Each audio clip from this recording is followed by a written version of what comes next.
Aujourd'hui, dans l'éducation nationale, nous formons 40 000 apprentis. Nous aimerions en avoir en 2017 60 000.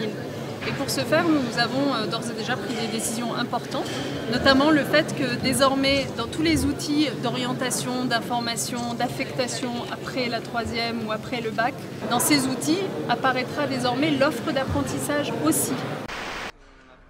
On est dans un lycée qui montre que la formation professionnelle, que ce soit l'enseignement professionnel ou l'apprentissage, peut être vecteur d'excellence.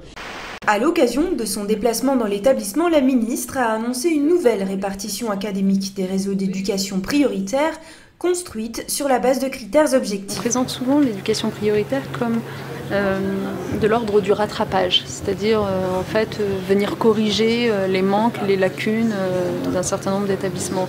Moi je ne veux pas voir l'éducation prioritaire comme ça, je veux plutôt la voir comme une espèce de phare. En fait c'est là que se prépare et que s'expérimentent les nouvelles pratiques qui vont permettre à l'école de manière plus générale, toutes les écoles d'aller plus loin.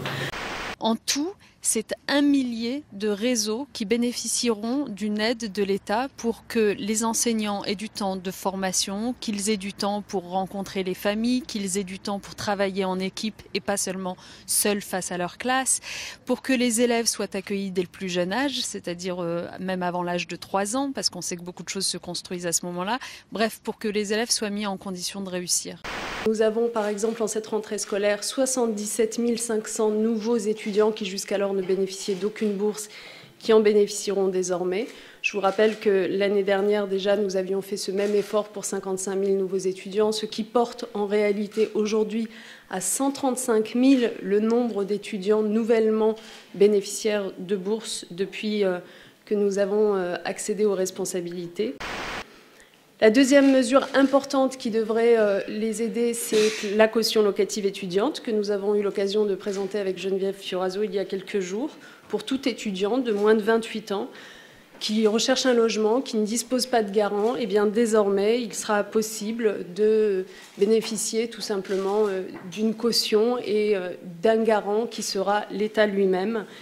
Une université pluraliste, mais plus visible, avec une simplification également des formations, alors assez drastique. On est passé de 1800 licences, quand je parlais de la simplification des licences, on est passé de 1800 licences générales à 180 licences. Et pour les masters, ça se fait sur 2 rentrées. On est passé de 10 000 parcours, de 5 800 intitulés de masters à près de 400 masters. Donc on voit que là aussi, la simplification se fait au bénéfice de la lisibilité.